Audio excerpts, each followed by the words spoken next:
अध्याय 17 विचार एवं सुरक्षित ऊर्जा। यदि आप बैंक खाते में जमा राशि से ज्यादा रकम निकालना चाहें तो क्या यह मुमकिन है?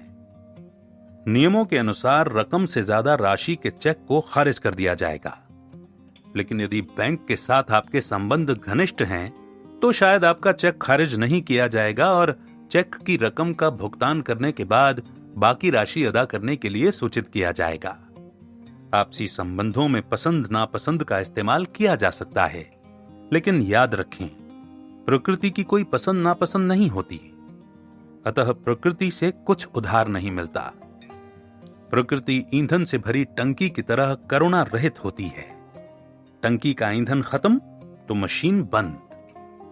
इसी प्रकार बिना तैयारी के भाषण का व्याख्यान उतना ही मुश्किल होता है जितना बिना ईंधन के किसी दूर दराज के सुनसान इलाके का सफर तय करना। लेकिन सवाल यह है कि वक्ता की आरक्षित शक्ति का संग्रह कहां होता है? यह संग्रह विषय की सामान्य और विस्तृत जानकारी में शामिल होता है।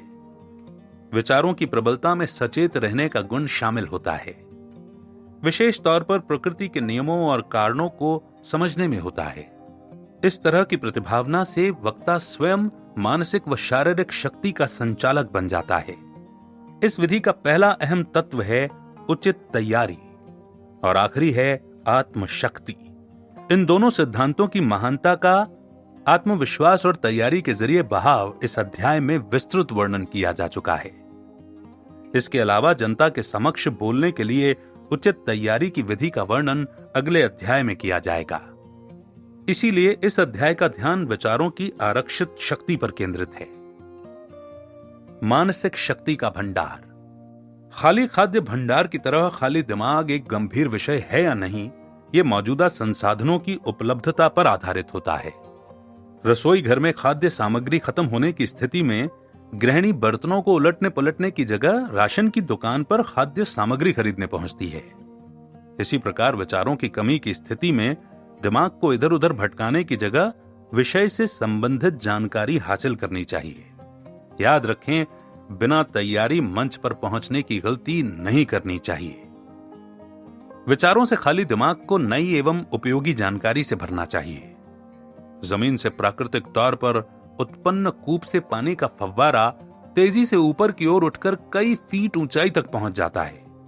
निसंदेह ऊंचाई तक उठते इस फव्वारे का रहस्य जमीन के अंदर बहने वाले पानी की मात्रा और गति में छुपा होता है।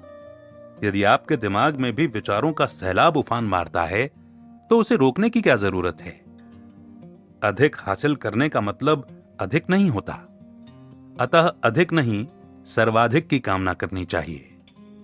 इस प्रकार विचारों का दबाव भाषण के बहाव को सहज बनाने का काम करता है, आत्मविश्वास में बढ़ोतरी करता है और मानसिक शक्ति में वृद्धि करता है। जेब में केवल घर लौटने तक की रकम डालकर चलने की आदत मुसीबत के समय में बहुत महंगी पड़ती है। मानसिक शक्ति के भंडार में चुंबकीय आकर्षण होता है। मस्तिष्क में सुरक्षित विचारों को प्रस्तुत करने से दर्शकों तक विचार के साथ वक्ता के अध्ययन, अनुभव एवं निचोड़ भी पहुंचता है। जिस प्रकार ज्यादा मलाई के लिए ज्यादा दूध की जरूरत होती है, उसी प्रकार ज्ञान के बड़े भंडार के लिए ज्यादा जानकारी, अध्ययन और अनुभव की जरूरत होती है। लेकिन सवाल यह है कि ज्ञान रूपी इस दूध को कैसे हासिल किया जाए? इसके दो तरीके हैं। पहला यह कि दूध सीधे गाय से हासिल किया जाए।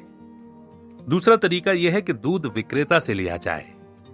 तात्पर्य यह है कि ज्ञान या तो सीधे ज्ञानी व्यक्ति से हासिल किया जा सकता है या फिर विचारों के अध्ययन द्वारा। देखने और समझने की शक्ति। किसी संत ने कहा है कि हजारों वक्ताओं में से केवल एक ही व्यक्ति विचारक होता है और हजारों विचारकों में से केवल एक व्यक्ति के पास दूरदृष्टि होती है। देखने और समझने का मतलब है सीधे गाय का दूध दोहना, अर्थात ज्ञानी व्यक्ति से सीधे ज्ञान प्राप्त करना। इस तथ्य को इस प्रकार कहने की जगह हजारों में से केवल एक व्यक्ति के पास देखकर समझने की शक्ति होती है। यह कहना ज्यादा उचित होगा कि हजारों व्यक्ति अपने सामने घटने वाली घटनाओं और प्राकृतिक बदलाव को समझ-बूझ की दृष्टि से नहीं देखते। हम जीवन से जुड़े सत्यों को नजरअंदाज करते हैं, जबकि घटनाओं से जुड़े दर्शन को समझना हर व्यक्ति के लिए बहुत महत्वपूर्ण होना चाहिए। अगली बार सफर करते वक्त अपने बगल में बैठे यात्री पर गौर करें और जानने की कोशिश करें कि सफर के दौरान उसका ध्यान किन बारीकियों पर जाता है। उसकी आदतें, व्यवसाय, आदर्श और विचारधारा किस प्रकार की हैं। उसका वातावरण, शिक्षा, स्वास्थ्य और अन्य अहम पहलुओं के लिए क्या नजरिया है। सभी जरूरी जानकारी हासिल करने के बाद उस व्यक्ति के व्यक्तित्व को शब्दों में बयां करने की कोशिश कीजिए। सभी अहम जानकारियों को निपुणता से शब्दों में बांधने के बाद गौर कीजिए कि क्या अब आप उस व्यक्ति को ज्यादा करीब से समझ पा रहे हैं। यदि ऐसा है तो आप हजारों में से एक बनने की प्रक्रिया का हिस्सा बन रहे हैं। डी माओ पेसेंट के लेखक के लिए किया गया व्याख्यान वक्ता पर भी लागू होना चाहिए। उसकी आंखें पानी खींचने वाले पंप की तरह होनी चाहिए जो सब कुछ सोख ले। हाथों में जेब कतरों जैसी निपुणता होनी चाहिए, ऐसे हाथ जो सदा काम पर लगे रहते हैं। इनके हाथों से कुछ नहीं छूटता। ऐसे हाथ लगातार कुछ न कुछ बटोरते रहते हैं। आंखें लगातार नजरों, इशारों, इरादों और सामने वाली हर बारीक गतिविधि को पढ़ रही होती हैं। जानकारी के लिए बता दें कि डी माओ पेसेंट स्वयं हजारों में से एक प्रतिभावान व्यक्ति थे। रस्किन ने एक साफ कच्चे हीरे का टुकड़ा उठाया और उससे एक भावहीन शिक्षा हासिल की। वो शिक्षा आज तक जनमानस के लिए अहम मानी जाती है। बीचर घंटों तक एक जेवर की दुकान के सामने खड़े होकर जेवरों को निहारते रहे और गहनों और इंसान की आत्मा के बीच समानता की तुलना करते रहे। गोह ने पानी की एक बूंद में हजारों आत्माओं को तृप्ति पहुंचाने वाली शक्ति का एहसास किया। थॉरो एक घनी झाड़ी में घंटों शांत बैठा रहा, जहां उसे चिड़ियों और कीट पतंगों के कई जीवन रहस्यों का ज्ञान मिला। एमरसन ने इंसान की अंतरात्मा का गहन अध्ययन कर निष्कर्ष निकाला कि व्यक्ति को जानने के लिए उसे सुनना आवश्यक है। प्रेयर ने अपने बच्चों की हरकतों का 3 साल तक अध्ययन किया। इस प्रकार वो बच्चों की मानसिकता समझने का विशेषज्ञ हो गया। देख समझकर ज्ञान प्राप्त करने में असफल व्यक्ति नेत्रहीन के समान होता है। लाखों खोजों और प्रयोगों के बावजूद आज भी कई अप्रदर्शित सत्य हैं जिनकी न तो जानकारी है और न ही कल्पना की जा सकती है। जाहिर है, देखने समझने की इच्छा शक्ति और उत्सुकता को खत्म कर अप्रदर्शित सत्य की जानकारी हासिल नहीं की जा सकती। पत्थरों में धर्मोपदेश और नदियों में ग्रंथ ढूंढने वाले महापुरुषों की संख्या बहुत कम है। दरअसल आमतौर पर लोग नदियों में पत्थर और ग्रंथों में धर्मोपदेश देखने के आदी हैं। सर फिलिप सिडने की कहावत है, लिखना है तो दिल में झांकिए। मसीलन की कहावत में इंसान के हृदय की समझ शामिल है। मैंने खुद के अध्ययन द्वारा दूसरों के बारे में सीखा है। बायरन ने कहा कि खुद के दिमाग को पढ़कर और समझकर ही मैं इंसान की फितरत को बारीकी से समझ पाया। विचारक मस्तिष्क। सोचना तथ्यों को समझने का अंक गणित है। इस तथ्य को दूसरे तथ्यों के साथ जोड़ने से परिणाम हासिल होता है। एक सत्य को दूसरे सत्य के साथ जोड़ने या घटाने से उम्मीद के मुताबिक परिणाम हासिल हो सकता है। एक तथ्य का दूसरे तथ्य के साथ गुणा कीजिए, निश्चित तौर पर सटीक परिणाम हासिल होगा। सोचिए कि एक ही समय में ऐसे कितने विचार एक साथ काम कर रहे होते हैं। दरअसल हम हर वक्त कुछ ऐसे ही विचारों के गुणा भाग में लगे रहते हैं। इसीलिए गणित को दिमाग का सबसे बेहतर व्यायाम माना गया है। विचार लगातार कार्यशील रहते हैं। सोचने में ऊर्जा खर्च होती है। सोचने के लिए समय, धैर्य, विस्तृत जानकारी और स्पष्ट दृष्टिकोण की आवश्यकता होती है। आमतौर पर लोग सतही जानकारी को संपूर्ण मान लेते हैं, लेकिन उत्तम विचारक तथ्य की गहराई तक पहुंचने की कोशिश करता है। ऐसे व्यक्ति हजारों में एक होते हैं। जब तक शिक्षा की मौजूदा प्रणाली चलती रहेगी और छात्रों को आंखों से प्राप्त होने वाले अनुभव की जगह केवल भाषण के जरिए पढ़ाया जाएगा, तब तक छात्रों पर खुद के विचार विकसित करने की जगह दूसरों के विचार को याद रखने का दबाव रहेगा। तब तक ज्ञानी और अज्ञानी का मौजूदा अनुपात बरकरार रहेगा। हजारों में से केवल एक ही व्यक्ति आंखों से मिलने से अनुभव से ज्ञान प्राप्त करेगा और हजारों में से एक ही व्यक्ति खुद की सोच विकसित करने में कामयाब हो सकेगा। मस्तिष्क चाहे कितने भी लंबे समय के लिए विचारहीन क्यों न रहा हो, आवश्यकता पड़ने पर विचार विकसित हो ही जाते हैं कि ईश्वर के आशीर्वाद से विचारक जन्म लेते हैं। ब्रायन के मुताबिक विचार के महत्व को समझना और उसे सही क्रम में प्रस्तुत करना कोई चमत्कार नहीं है। इस तथ्य पर विचार कीजिए और इस सिद्धांत को समझने की कोशिश कीजिए। यकीनन विचार किसी चमत्कार और आशीर्वाद के मोहताज नहीं होते हैं। तथ्यों को समझना, उन पर विचार करना बस एक आदत है। इस आदत को कोई भी विकसित कर सकता है। किसी चीज को बार बार दोहराने से आदत विकसित हो जाती है। फर्क बस इतना है कि साधारण आदतें आसानी से विकसित हो जाती हैं, जबकि विशेष आदतों के लिए लंबा अभ्यास करना पड़ता है। अर्थात विशेष आदतें विकसित करने के लिए दृढ़ निश्चय का होना बहुत आवश्यक है। कड़ी मेहनत का फल मीठा होता है। डटे रहें, मेहनत करते रहें, और जिस दिन आप विषय की गहराई तक इंच भर पहुंचने में कामयाब होंगे, बस उसी दिन से विचारों की गहराई बढ़ना शुरू हो जाएगी। शायद इस छोटे से उदाहरण से विषय की गहराई तक विचार करने की प्रेरणा जरूर मिली होगी। विचारों की कड़ी को एक साथ जोड़ने का अभ्यास करते रहिए। विचारों की जंजीर खुद ब खुद बननी शुरू हो जाएगी। एक तथ्य को दूसरे तथ्य से जोड़िए। इसी प्रकार तथ्यों को आपस में मिलाते रहिए।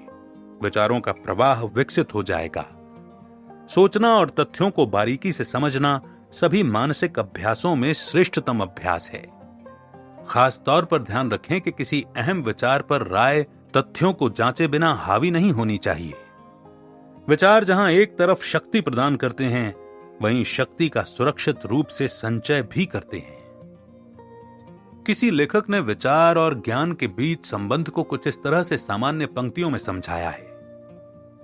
मुझे किसी ऐसे व्यक्ति से मत मिलाना जो सोचता है कि वो सोचता है। किसी ऐसे व्यक्ति से भी मत मिलाना जो सोचता है कि वो जानता है। मुझे किसी ऐसे व्यक्ति से मिलाना जो जानता है कि वो सोचता है, और मैं ऐसे व्यक्ति को जानता हूं जो जानता है कि वो जानता है। अध्ययन से विचारों को प्रोत्साहन मिलता है। गाय के थन कितने भी सूखे क्यों ना हो, हम दूध दोहने में नाकाबिल क्यों ना हो, लेकिन फिर भी दूध विक्रेता हैं। हम दूसरों के विचार पढ़ सकते हैं, विचारों को समझ भी सकते हैं, तो खुद विचार क्यों नहीं कर सकते? दरअसल उत्तम विचारक बनने के लिए उत्तम विचारों की नहीं, दृढ़ इच्छा शक्ति की जरूरत होती है। आज के दौर में अध्ययन के महत्व को निम्न साबित करने का प्रचलन बन गया है। समझाया जाता है कि ज्यादा अध्ययन से विचार भ्रष्ट हो जाते हैं। किताबें मानसिक तौर पर सुस्त लोगों के लिए होती हैं, लेकिन यह केवल आधी सच्चाई है। इस तथ्य से जुड़ी वास्तविक सच्चाई कुछ देर के लिए सोचने को विवश कर सकती है। अध्ययन के बिना क्या आप स्वयं कुछ बड़ा सोचने में कामयाब हुए हैं? क्या किसी प्रभावशाली विचार को पढ़ने में कभी नीरसता और आलस्य का आभास हुआ है? विचार कीजिए, यदि ऐसा हुआ है तो पश्चाताप कीजिए। छोटी और तुच्छ सलाह से प्रभावित मस्तिष्क की भर्त्सना कीजिए। प्रायश्चित के लिए अपनी गलती को सुधारिए और अध्ययन कीजिए। निश्चित रूप से परिणाम सकारात्मक होंगे। अध्ययन में रुचि पैदा होगी तो जानकारी बढ़ेगी। जानकारी बढ़ेगी तो उत्तम विचार विकसित होंगे। इस अध्याय में मुख्य रूप से जानकारी के द्वारा विचार विकसित करने पर जोर दिया गया है। जानकारी बढ़ाने के लिए क्या पढ़ना चाहिए? जैसा कि ग्रे ने कहा है कि जानकारी बढ़ाने के लिए किसी मामूली पुस्तक में समय नष्ट करने से अच्छा है कि रंगमंच पर नाटक का आनंद लिया जाए। जानकारी बढ़ानी है तो सुकरात के विचारों को पढ़िए। लिंकन, गेटिसबर्ग, एथेंस की गाथा, ह्यूगो, दांते आदि का अध्ययन कीजिए। स्टेनले के जरिए अफ्रीका के बारे में जानकारी जुटाइए। मानव हृदय को करीब से समझने के लिए शेक्सपियर और दुनिया भर के महान नायकों के बारे में जानने के लिए कार्यालय पढ़िए। इसके अलावा धर्म से जुड़े भ्रम और धारणा को समझने के लिए एपोस्टल पॉल के लेखों का अध्ययन कीजिए। हजारों युगों का ज्ञान और अनुभव अध्ययन के जरिए प्राप्त किया जा सकता है। चेल्सिया के संत ने सही कहा है, किताबों के संग्रह से बड़ा कोई विश्वविद्यालय नहीं है। एक उत्तम पुस्तक को पढ़ने और समझने से बेहतर और कुछ नहीं हो सकता। लेकिन हम में से कुछ ही लोग किताबों के महत्व को समझ पाते हैं। आमतौर पर हम पुस्तक मांगकर पढ़ने की शुरुआत करते हैं, लेकिन किसी पुस्तक को खुद खरीदने और किताबों की अलमारी में सजाने में जो आनंद है वो मांगकर पढ़ने में नहीं है। किताबें कम हैं या ज्यादा, इससे फर्क नहीं पड़ता। पुस्तक पढ़ना शुरू कीजिए, संग्रह खुद ब खुद बढ़ने लगेगा। किताबों में दिलचस्पी पैदा होने के बाद पुस्तक के मुख पृष्ठ का फटना दुखदाई महसूस होगा। पुस्तक के पन्ने पलटते वक्त आप सलवटों पर ध्यान देने लगेंगे। पुस्तक को मोड़कर पढ़ना बंद कर देंगे। पुस्तक को निशान, सीलन, दीमक आदि से बचाने का प्रयत्न करेंगे। किताबों के प्रति प्रेम जागृत होने के बाद किताबों का चयन करने में मुश्किल नहीं होगी और जानकारी का दायरा लगातार बढ़ने लगेगा। यदि आपके पास किताबों की महत्ता और उत्तम लेखकों की जानकारी नहीं है तो पुस्तक खरीदने से पहले पुस्तक के बारे में पूर्ण जानकारी हासिल करें। पुस्तक पढ़ने का मतलब यह नहीं है कि कुछ भी पढ़ा जाए। सत्यता और जानकारी के प्रमाण के लिए इतना कहना काफी नहीं है कि मैंने पुस्तक में पढ़ा है। इसके लिए विचारक और लेखक का विश्वसनीय होना बहुत जरूरी है। कौन सी पुस्तक? इससे बड़ा सवाल है कौन सा लेखक? क्या लेखक प्रस्तुत किए गए विषय का उत्तम जानकार है? लेखक की विश्वसनीयता का प्रमाण क्या है? वो लेखक किन अन्य विश्वसनीय लेखकों के विचारों को मानता है या नकारता है? इन अहम पहलुओं की सत्यता की जांच के जरिए ही जालसाज लेखकों से बचा जा सकता है। कल्पना कीजिए कि आपके पास जाली रुपए हैं और आपको इसकी जानकारी तक नहीं है। आप पकड़े जाते हैं तो क्या आपको सदमा नहीं लगेगा?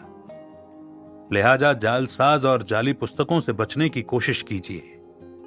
सर्वजन के समक्ष बोलने के विषय पर कोई भी पुस्तक आपको सीमा शुल्क पर भाषण देना नहीं सिखा सकती। इसके लिए सीमा शुल्क के बारे में जानकारी हासिल करनी ही होगी। इस विषय पर जितनी जानकारी हासिल की जाए, भाषण उतना ही प्रभावशाली सिद्ध होगा।